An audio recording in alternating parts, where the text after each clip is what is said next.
very widespread small craft advisories put out there. So stand by for that. I saw an image along the entire eastern seaboard where it looks like it could be. Now, when they get those kinds of small craft advisories out there, watch out for rip currents Right. as well. So those are always a possibility. I haven't looked at the rip current predictions. Just if you got to get out there when the waves are looking that big, just be careful. Don't. I would say no. Just say no. Just say no. Today, out to 60 nautical miles, southwesterly winds 20 to 25 knots, and gusts to 13 knots, seas 4 to 6 feet. A slight chance of showers and thunderstorms this morning. A chance of showers and thunderstorms increasing for the afternoon. Northerly winds tomorrow, 10 to 15 knots, becoming northeasterly, 5 to 10 in the afternoon. 2 to 4 footers. A slight chance of thunderstorms in the morning, and then a chance of showers. Easterly winds on Thursday, 5 to 10, seas 2 to 3 feet, and it doesn't mention anything about showers on Thursday. Okay. Today, showers and thunderstorms likely this afternoon, increasing clouds with a high near 93 and heat index values as high as 102. Tonight, a chance of showers and thunderstorms early evening, partly cloudy with a low around 67. Wednesday, sunny with a high near 89, and Thursday, sunny with a high near 91. I'm going to tell you what, those 9 degrees to me make a huge difference. Oh, yeah. A huge And then when it gets up there into it feels like right now, it's 82 degrees here. It feels like 93 because the humidity is 88%. Yes. And that's kind of low, but I went out Sunday it's morning and did my yard work. Usually I do on Friday, but I went out Sunday morning to do it. And I went out at 9 a.m. and it was like 80 degrees outside, but it felt like 100. The humidity. Yeah, we got southwesterly winds right now at about 2 miles per hour. They've had them up to 4. I see a few leaves out there moving, but not too much. I sent you a picture that Joe sent us. And I've already posted have it. you? Yes. You're looking at this. This looks good. Yes. That's a nice looking early morning picture. Beautiful. Sun early coming morning. up right behind the houses over there on Emerald Isle. The trash cans out there waiting for y'all to come put your trash in it, not on the beach. Yeah, I'm looking for some pictures It's nice. from North Topsail now, friends. Yeah, anybody Send there us some got some North pictures. Topsail, To South, the other end of the South beach. Topsail, wherever. Or camp If- on the base. If you got some pictures that you take, here's those that I used to love to do as soon as I cross the bar and the sun starts coming up over the ocean. You're right. And you get something like that and get some birds working in the foreground. Then come out when the sun comes up Oh, and you're sitting out there in your chair with your favorite beverage in the morning, and about 7:30 the dolphins all start coming by. when they come by, or when you're out there on a boat and they're out there in the surf, feeding on the little fishies out there in the surf. It's fun. Saw a bunch of them on Carolina Beach one day. It was in the wintertime. Ocean was slick as glass. And I was just driving along there, and a crowd had gathered. Mm-hmm. So I pulled over. That's what I do. Got out, and there was a pod of dolphins. They were coming through. The waves are just gentle rollers, and they were surfing coming in. And there were dolphins. I have never seen them in the wild do this, doing the tail dance, Oh, wow. going backwards. Yeah. And I'm like, really? My This sister was and I like used to, trained dolphins. yeah, we'd go early in the morning and take our coffee and our sausage biscuits or whatever Mhm. and go sit along the shore and just watch the dolphins. It's just so serene. It's so, It is. well, listen, last weekend, Charles Gaddy was tuna fishing with his dad on Sunday, more than 40 miles northeast of Oregon Inlet, when he saw something he had never seen before. A mermaid. It was a whale shark. Oh, well, really? Yes. And they Those things said, can be huge, but Yes. they're gentle. yes, he took pictures of it with his GoPro, and it's a gray fish. It's got white polka dots all Uh-huh. over it. He said, we were just sitting Never there seen and one. it started swimming by us, but they said whale sharks are the world's largest fish. And of course, they're on the endangered list, so you can't catch them. But they primarily are found in the Gulf and the Caribbean, Yes, but they right. have been known to follow the Gulf The Gulf up Stream. the coast. Yeah. They come up. Anyway, what a rare sighting. How exciting would that That be? would be absolutely fantastic. I've always wanted to see one underwater, and I'd probably just have a fit. I'd probably have an explosion. Yeah, yeah. But anyway, I just That always would be looked at so stuff cool. like that. A whale shark. Yeah. Now, I'm only going to ask how that happens. But anyway, What? a whale how do you get a whale shark?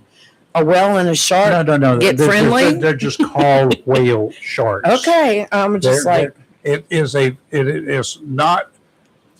Whales are mammals. Okay, they're air Right, breathers. yeah, Okay, mhm. sharks, and they're a fish type thing.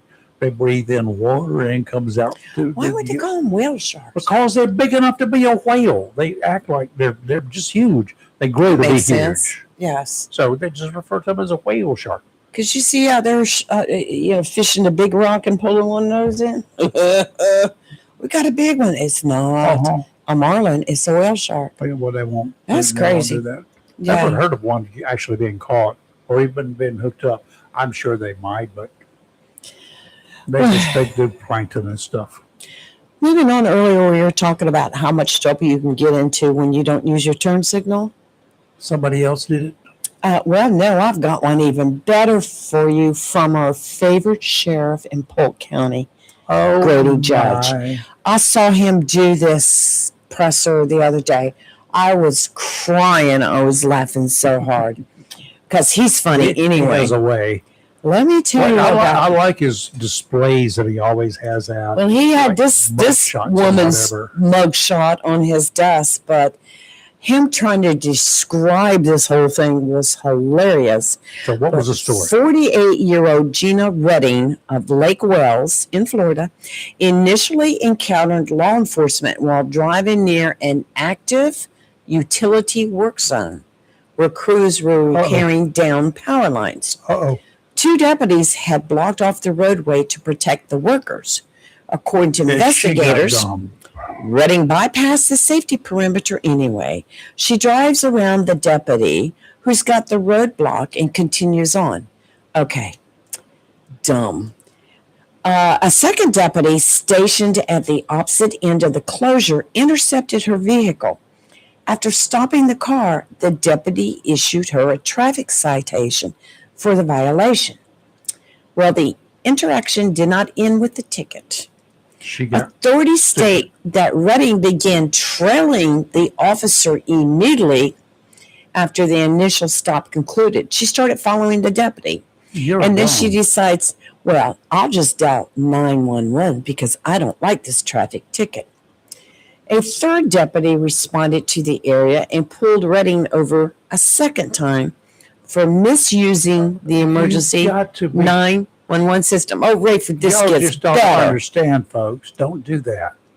Deputies noted that she also had illegally tinted windows. Uh-oh. Based on the repeated disruptions in misuse of emergency services, they placed her under arrest. Now, here's where it gets better.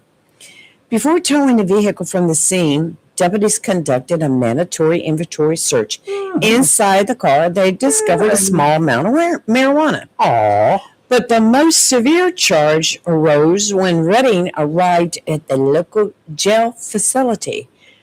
She was in possession of... Correctional officers processed her through the facility's automated body scanning system to check for contraband. The scan revealed a density anomaly, and investigators subsequently recovered 28 bags of fentanyl concealed internally within her body. Let's just say lady parts. I'm thinking that she can get off.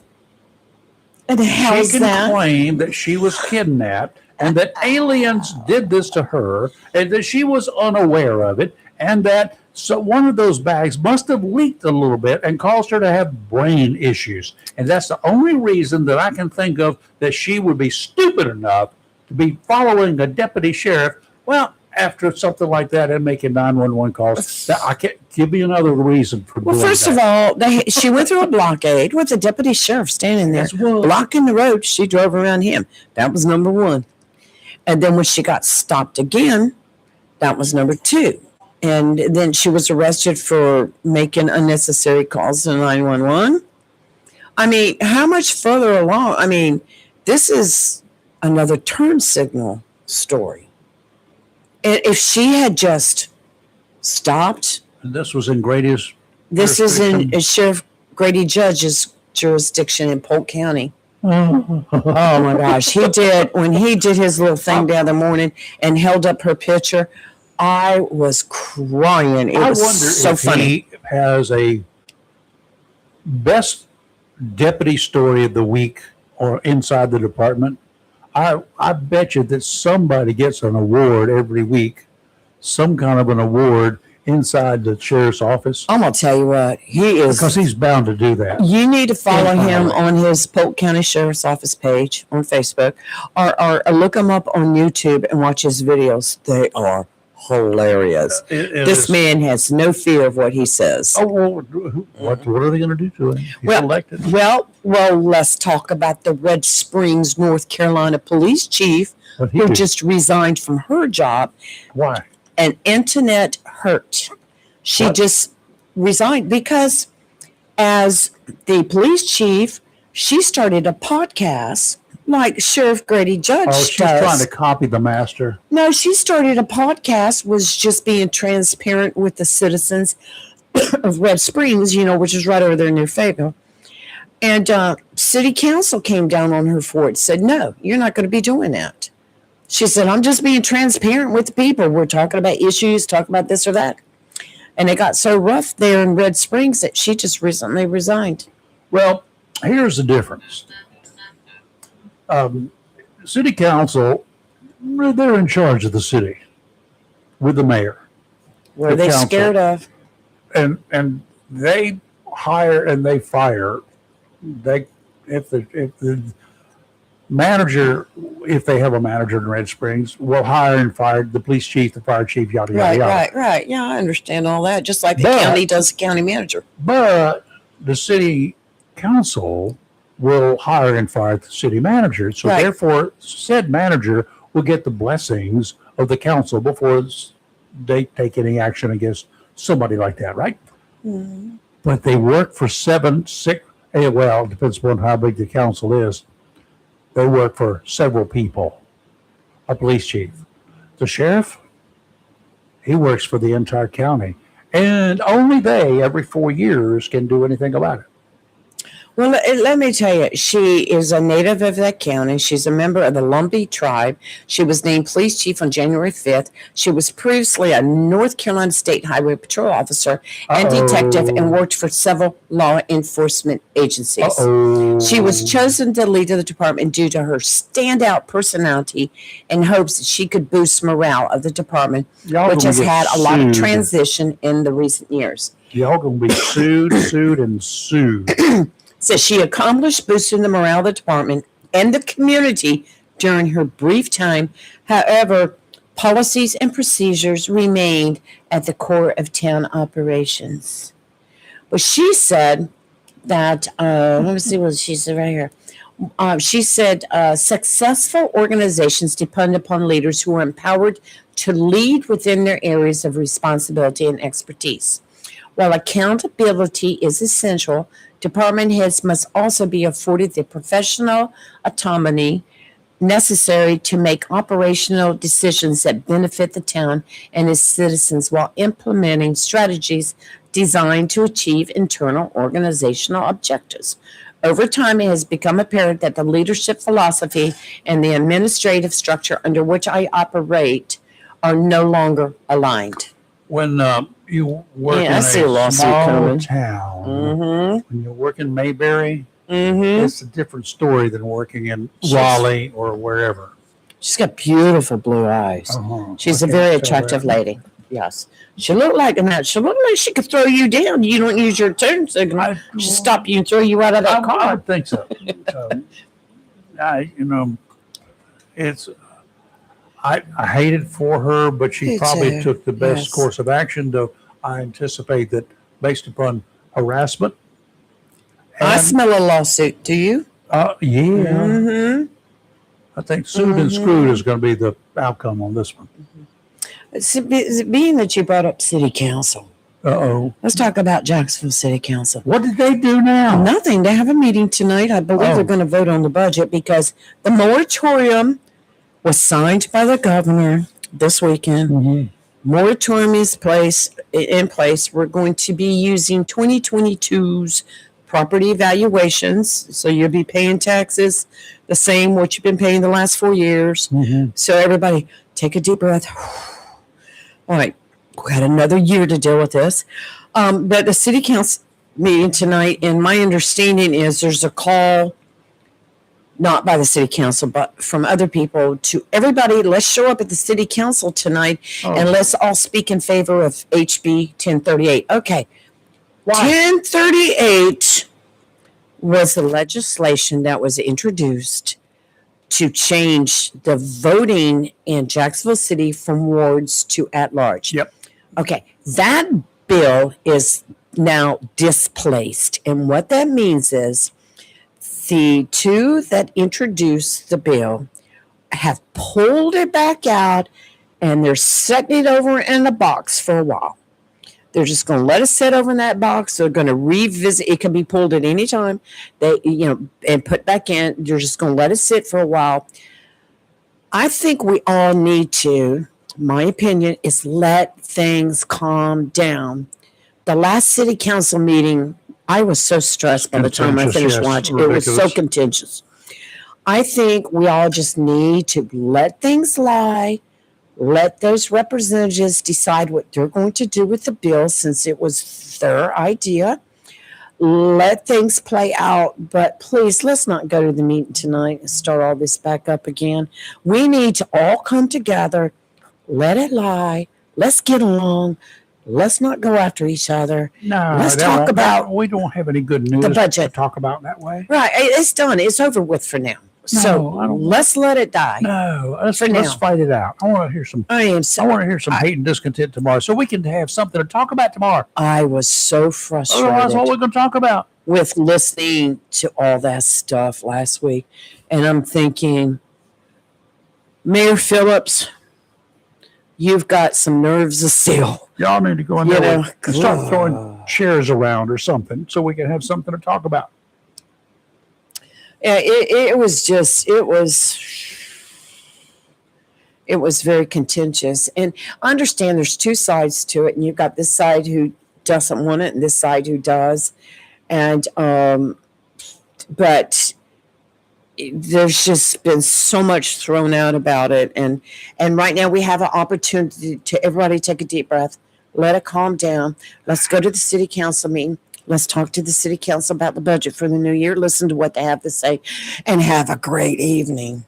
No. But yeah, I don't think there's any need to go back in there and keep rehashing. Nothing's good. It's mute right now. Mhm. It's mute. And then the 29th, which is next Monday at 11 a.m., the county commissioners have called a special meeting Mhm. so they can go ahead and adopt the budget. Oh, Now that this whole thing about the property evaluation has been taken I care think of. we need to jump up and down, scream and holler. I want to see I it think I happen. might go just sit on the back row. We need to scream and holler, jump up and down, Right. raise Cain, y'all. If you can't go, you can watch it online. You can go to their Facebook page. They do an online there. And you can go to G10 if you have G10 capabilities. You can download the G10 app and you can watch it there too. So, yeah, but important times for the city and the county over the next week on approving that budget and everybody calm down. No matter what, we're going to work it out. That's like No, with the we're county. not. Whether we had to, We're Chicago in the making. no, we're not. We'll never be that way. Everybody needs to take a deep breath. And these last meetings have been, whew. Well, speaking of counties, though, Buncombe County, the county schools are on federal Title 9 investigation. The U.S. Okay. Department of Education's What did they Office do for wrong? Civil Rights, which is the OCR, has opened a Title IX investigation into the Buncombe County schools in North Carolina over alleged violation of the federal civil rights law. Yeah, okay. What has been happening is, come to find out that the schools have been allowing males who are transgendering over to use the girls' bathroom. So, the federal probe is focused on whether BCS, Buncombe County Schools, restroom policies for transgender students violate Title IX based on a parent's complaint. The Department of Education is determining if the district's actions meet federal standards for sex-based discrimination and student safety. North Carolina has made the news so much over the last 3-4 months, I'm telling you. I'm just trying to think of what rational mother. Daddies are not rational, so we know how they're going to react. Right. But I'm trying to think what rational mother would support allowing biological males Right. because they want to be flamers. All right, this comes Females. after a parent made a complaint to the Office for Civil Rights alleging that female students in the school district were forced to share their female-only restrooms with biological men, meaning the transgender understand. students. Well- The Education Department claims that this alleged exposure puts female students in potentially unsafe Forget situations. the unsafe part. Just think about the common decency part. What? Yeah. What decent, human, real, honest to goodness female mama or grandmother would want this to occur? Well, Then you need psychological assistance. I mean, If you're in favor of this as a woman, a mother or grandmother, you really, really, in the words of Ann Landers many years ago, you need to seek help because you need it. well, you know, that is Asheville. I don't care Asheville's where very it is. liberal. They got clean air in Asheville. You need to, if that's the problem, maybe they're too high and maybe you need to get down on a lower towards sea level or something. Well, at the same time now, the Charlotte Mecklenburg school Well, we don't talk about superintendent, them. Crystal Hill, have you got that story? She's been No. placed on leave pending an investigation. And there's been few details provided, but it only involves administrative and operational oversight. So she's been placed on administrative leave. The move comes after a day of widespread speculation about her status with the district, fueled by her absence from recent graduation ceremonies and a leadership conference for CMS administrators. Oh, so she missed a conference. She hasn't been doing good. Yeah. And she wasn't there for graduation. Uh-oh. And she wasn't there for a leadership conference Uh-oh. for Charlotte Mecklenburg schools. She got a problem. Yeah, she got a problem. Yeah, I mean, what's happening in the western part of the state I don't know. between the moonshine, I wonder if they paid for her. the bathrooms? Wonder if they paid for her attendance so she didn't show. I mean, we know that's happened. We know that's happened in Onslow County. They where did, and they never got satisfied. got paid for attending a conference Did where you not didn't go. We had to pay for it, and we didn't go. Yes, it's true. We did. I guarantee you, since then things have tightened up around there on that. Yeah, we'll pay you after you go. You front the money, best way you can. I still can't get over that stupid woman with 28 bags of fentanyl. That's a felony. How big were those bags? Is all I want. I'm just asking. What? No, there's so much more that we can say here.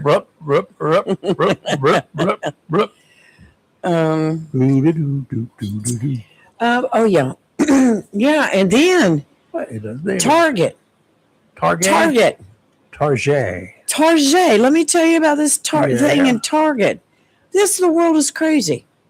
All right, this was a California man walked into a Target, and randomly picked out a woman to attack by the checkout counter, choking her until she was almost dead.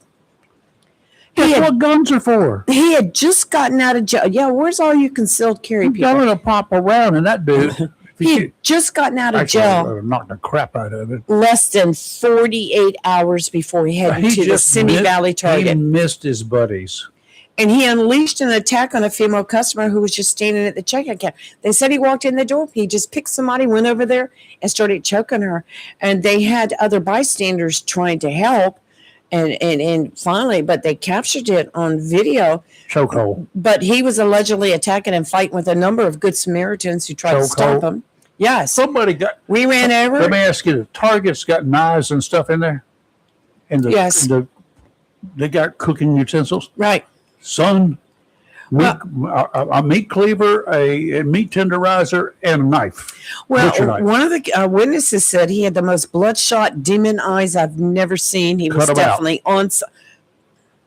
Anyway, yeah, but the police arrived and they were able to evacuate the store, and they immediately entered the store and located the man, who now began throwing items in the grocery section where he was taken into custody.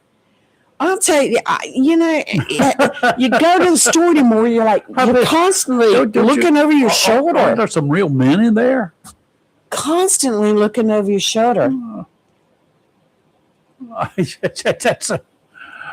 That's grounds for a couple of guys to do a beat down, or just one guy with they got stuff in that store if you don't have your own, if you didn't bring it with you.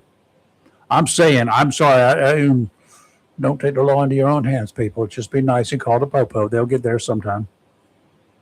And when they get there, they're going to hurt you. They're going to hurt the bad guy. Right. Oh, man. They had demon eyes. I'll tell you what, I guarantee you they were. It's everywhere. Rayford, well, I know you don't, but I'll tell you what, I go in the grocery store and I'm looking at everybody. I'm just Well, you're trolling.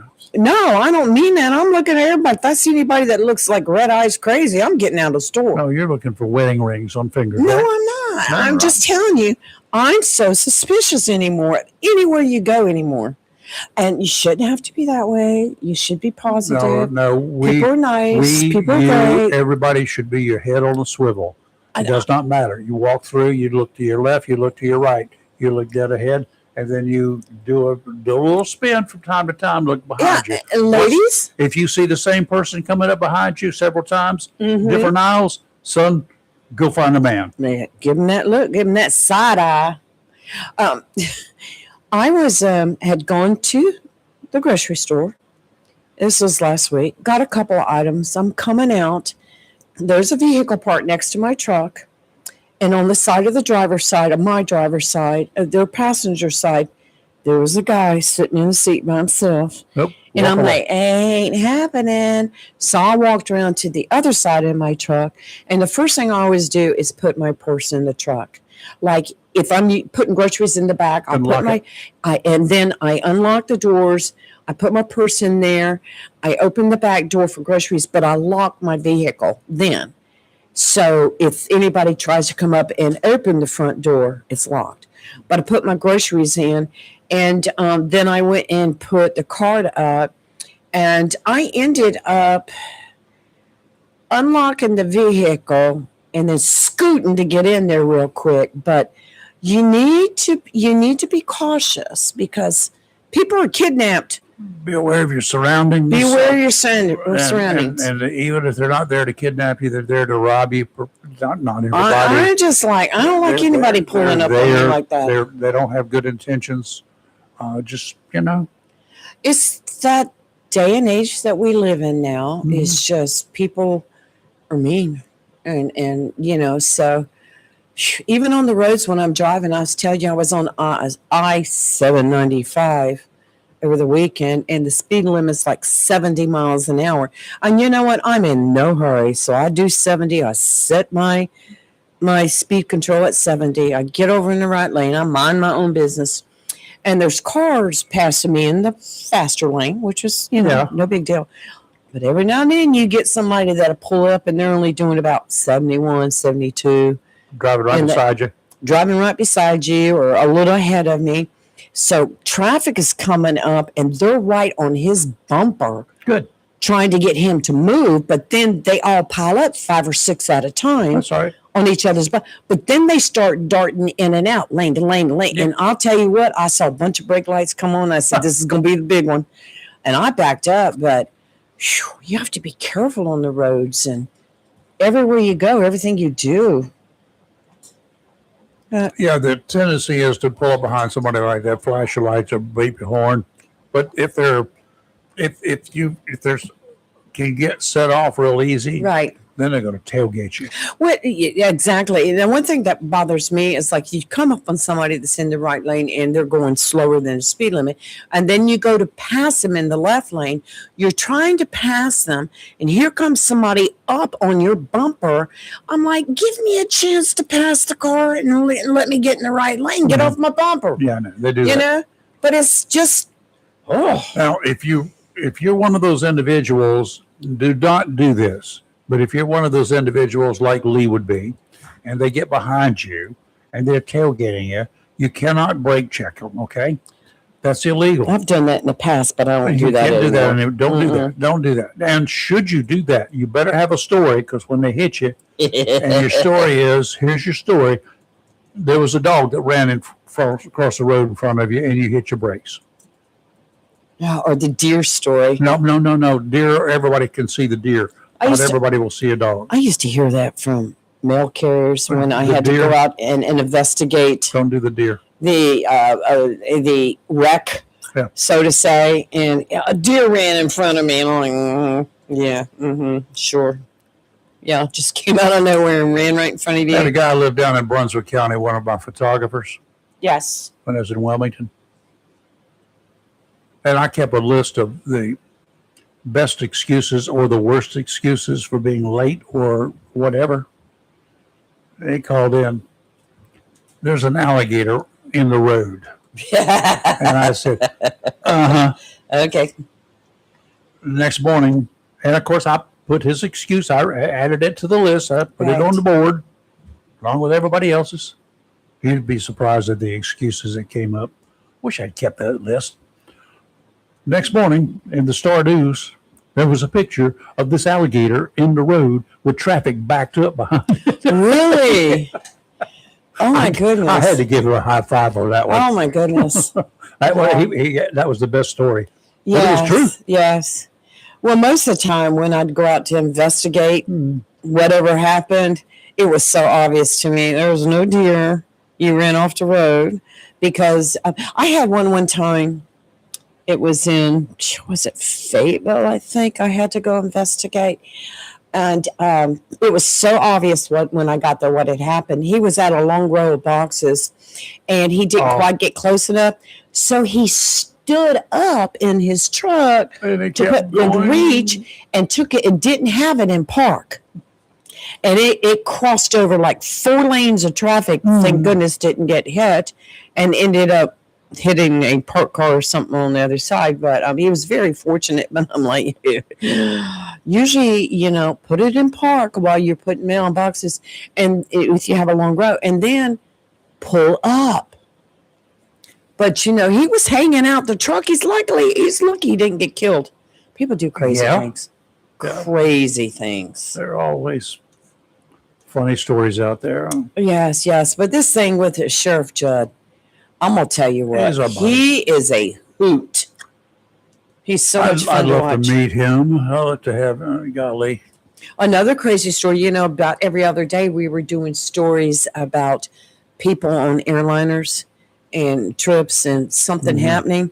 They had recently a passenger bit another passenger and tried to fight others on an American Airlines flight approaching Philadelphia from Charlotte. Your dentist is going to be your best friend. Yes, the you're captain gonna was get hurt. able. Yeah, they said he had a medical emergency and a medical professional on board provided assistance before the landing. But a lot of disruptive passenger stories lately. I don't know if we're just hearing about them or just people going crazy on the planes too. Yes, all of the above. Wow. I don't know. I don't know that anyone fly anymore. I'm gonna try the train for a while. What do Well, you I think you need to take a, drive on down to Florida and get you a cruise ship. Take one of them. No, every day I'm reading stories about cruise ships. And right now they're telling people if you go to the Bahamas and or if you're on a Lord. cruise ship and you depart at the Bahamas, they usually have a day that they dock and they said do not get those jet skis. Be very careful because people, especially Americans, are being assaulted while out there on their jet skis. Really? And some have been sexually assaulted. Some of them have been physically assaulted. On a jet ski? Yeah. How does that happen? I don't know. I guess they're jet ski pirates or something like that. They're going out there and assaulting people on jet skis. Why? It's the weirdest thing I've Why ever. jet skis? I don't know, Rayford. Maybe because you're helpless out there. Well, if travel in packs wherever you go. Come on. Let's see if I can find this. Carry a spear gun too. Yeah. Nothing more deterring than a spear Yeah, gun. U.S. Embassy renews warning on Bahama jet ski rentals after assaults and fatalities. Yeah, the U.S. Embassy in Nassau has renewed its warning to American travelers about renting or accepting rides on personal watercraft in the Bahamas, citing multiple reports of sexual assaults, serious injuries, and fatalities involving the jet ski operators. No. I mean, stay on the ship, stay on the cruise ship.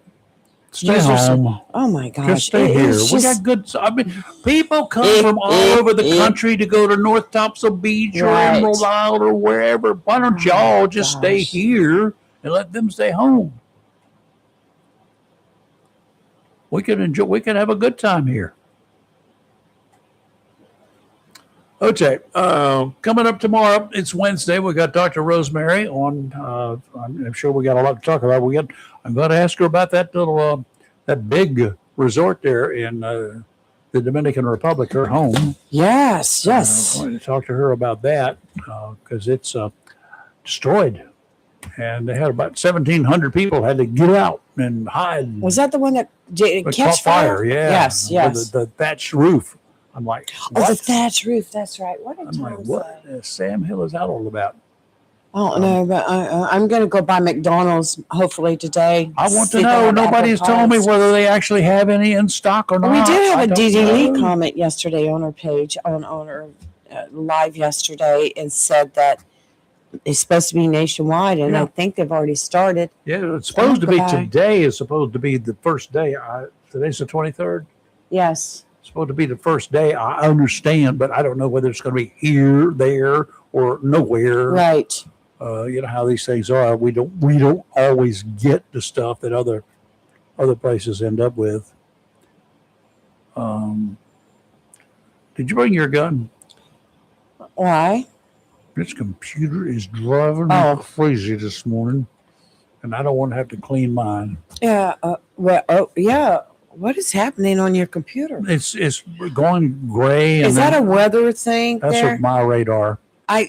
Some of those, like the weather,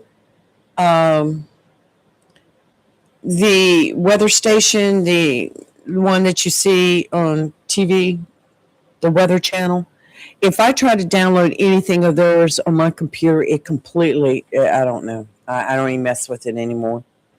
But this is this computer. I have zero doubt about it. So here, pardon me while I go clean it. Oh, I need some gosh. Lysol. You need a new computer. This is a new computer. No, where? Got an old hard drive in it, but it's a new computer. That's on.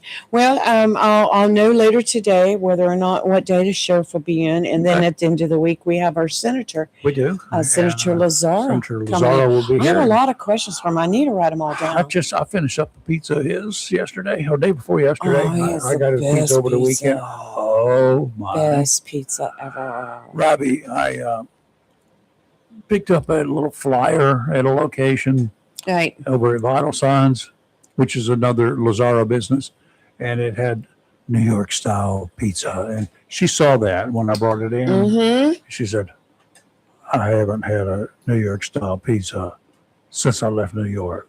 Oh, Wow. Lord. So we had to have one. Speaking of eating, I went to one of our mutually favorite restaurants last night, and boy, the price has gone up again. I was like, All over the place. I gave her a $20 bill. She goes, no, it's 21, blah, blah, blah. I'm like, what? Yep. What? I can't eat $21 worth. But it was good, though. It was all good, as usual. Yeah, well, Enjoyed the food. we ate at the Burrow on Sunday. Oh, did you? Yay, Father's Day. Good. Yeah, Yeah. the Burro is a great restaurant. I was impressed at 4:00. Got a reservation. I wanted early, right? So we got Right. a reservation for 4, and Candy treated us. Nice. Our daughter treated us out. So we had the 5 of us, Very and nice. it was wonderful food. But at 4:00 in the afternoon, the place was all but 2 tables were full.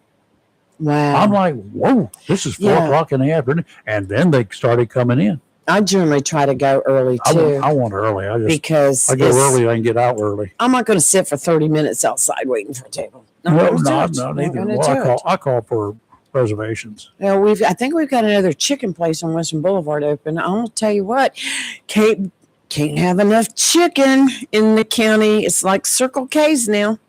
Circle K chicken. Circle K chicken. Circle K has chicken. No, it doesn't. But for every Circle K, I Did mean, you see that restaurant? I mean, the Raising King. No, the supermarket that has like chicken dinners. I mean, 10 pieces of chicken and a couple of sides for $10. That's a lot cheaper than. Yeah, it was kind of really okay. Check it out and let me know how good it is. I like the chicken. Yeah, I do like, too. I like love, fried chicken. I love fried chicken. It's my favorite. All right, tomorrow, it's like I say, Dr. Rose, and whatever else happens, and we'll be back at That's that right. point in time. Meanwhile, have a great rest of your day. Stay cool, hydrate. I don't need to tell you that. Drink all the water, Gatorade type stuff, whatever you can do.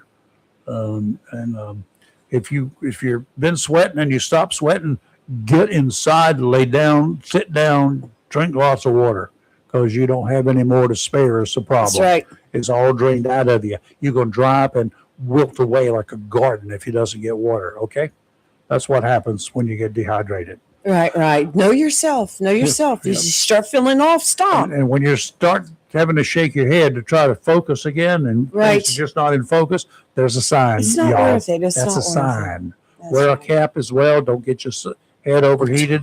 Um, Seriously, wear a cap, a big hat, or whatever. Tom said, make sure it's chicken. Stop, Tom. Chicken.